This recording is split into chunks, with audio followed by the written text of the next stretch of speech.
Hello everybody, this is Ogre Boy, and I'm going to be doing my review for the 2004 movie Scooby-Doo 2, Monsters Unleashed.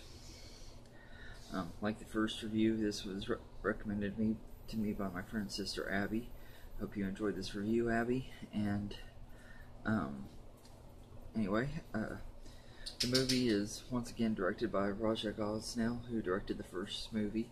He also directed Home Alone 3, and he was an editor on Home Alone 1 and 2 and Mrs. Doubtfire.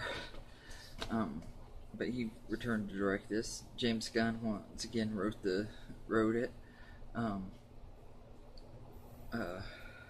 This movie, Mystery Inc., are at the beginning of it. They're like attending this big party at this museum thing. They were building an exhibit with all the costumes of the monsters they unmasked and everything in the past and everything, and they find out that somebody's stolen the costumes and is turning the costumes into real monsters and everything. So pretty much this movie is just the gang trying to figure out how to stop the real monsters and all that. There's some subplots going on in it, and they're trying to, also the media is making look bad, so that's one of the subplots. It's like a bunch of different little subplots with each character going on in this movie. It kind of makes the story a little bit muddled. But Fred is like getting his image messed up because of the media taking his words out of context, which and everything. And then Shaggy and Scooby feel like they're failures and stuff, and they want to prove to the rest of the gang that they are smart enough to help solve mysteries and stuff, and they're really goofy throughout the whole thing. And Velma has this subplot where she has a crush on a guy, but she's scared to make a move and everything because she doesn't know anything about dating, when she kind of had a boyfriend a little bit in the first movie and everything. That kind of didn't make a whole lot of sense to me, but Velma is trying to impress the guy, but that is one of the suspects and everything. So all of those subplots and everything don't really go well with the main plot of the story and everything. But the cast in this is still pretty good. I liked them a lot better in the first movie, but they all still have really good chemistry and everything.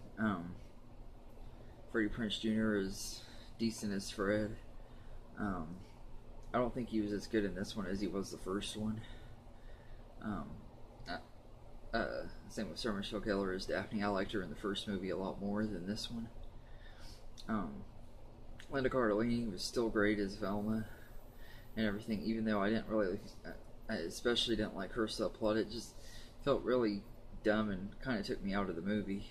But she was still good, and Matthew Lillard was still really good as Shaggy, but he was kind of annoying in this one compared to the first movie and everything, because he was a little bit too over the top silly and everything.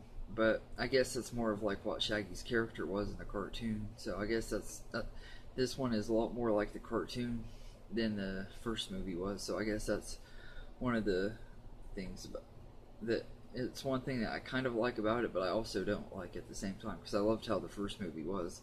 That was the humor was a lot better. There was a lot more jokes for adults and stuff in it in the first one. This one didn't have near as many. There was a few little moments where it was kind of a little bit awkward and everything with sexual innuendos and stuff, but the jokes just didn't come off as funny as they did in the first movie. I do like some of the callbacks to the cartoons, though. Like, you see some of these villains and everything that had gotten out of prison. They go to this like villain club or whatever and everything, and one of the main suspects is Old Man Winkles, who was the original Black Knight ghost in the very first episode of Scooby-Doo, Where Are You? So I thought that was kind of cool and everything. But yeah, the new cast is pretty good. Seth Green plays Patrick, who is Velma's love interest and I think he's all right in this movie. I don't think he's extremely great. I don't think this is a great performance from him, but I think he works good enough. Peter Boyle plays Old Man Winkles, and I think he does a good job, and everything.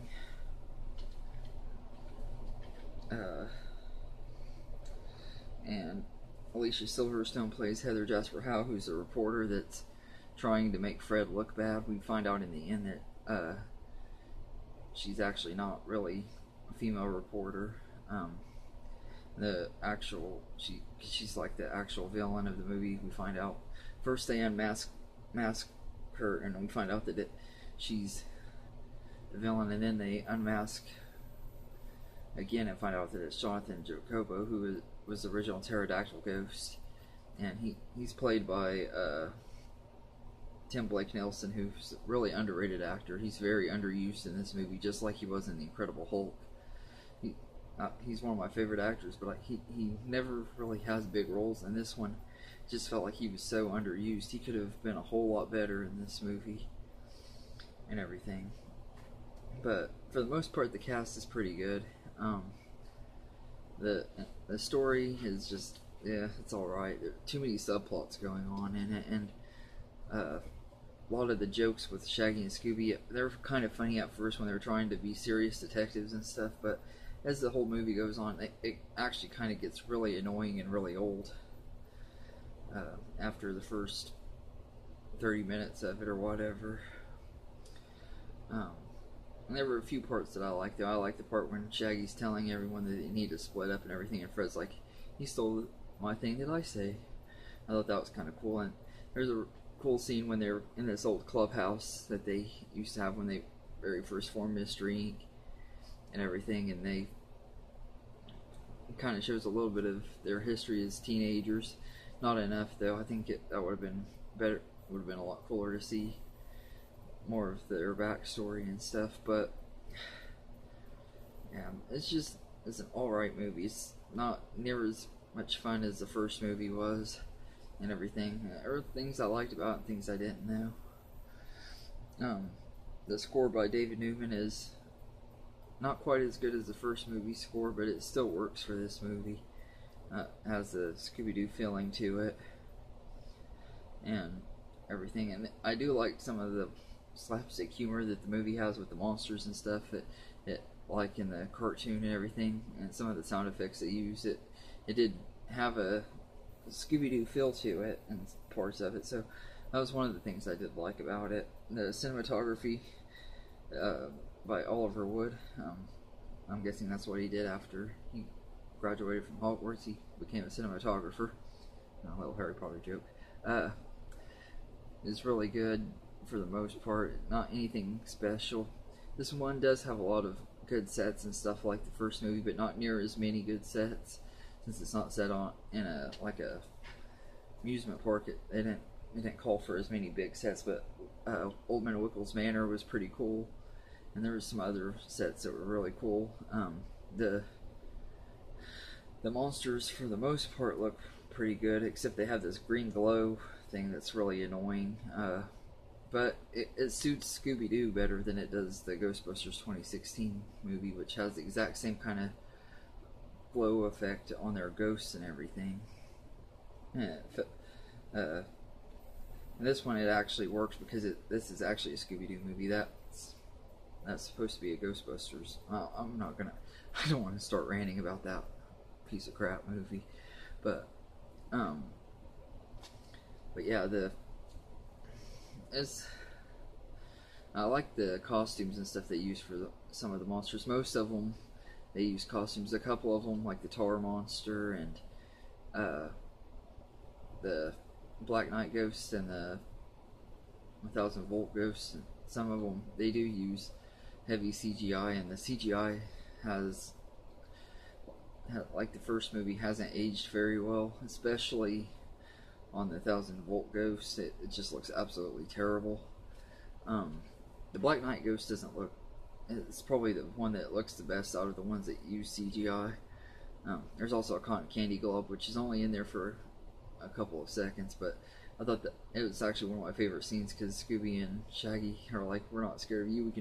We can eat you," and everything. I thought that was pretty cool. But yeah, and then there's this weird scene when Shaggy and Scooby are drinking these they're like chemical things and everything that they shouldn't be drinking, and they go through these weird changes. One part, Scooby turns into this really ugly looking CGI monster for a couple seconds, and then he becomes like an Einstein Scooby and everything, and Shaggy gets really buff and looks really like a really big buff dumb jock, and he acts like one.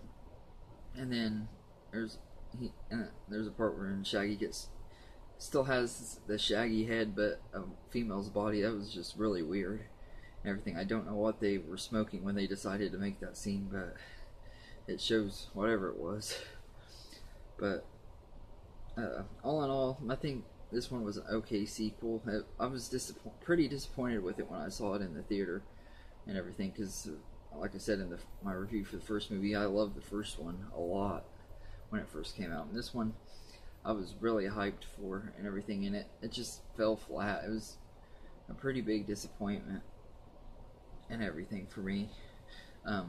Over the years, my likes for this movie, sometimes I enjoy it quite a bit when I watch it, and sometimes I don't. But most of the last few times, I just think it's alright. It's just mediocre. Could have been a lot better than it was. Could have been a lot worse too, and everything.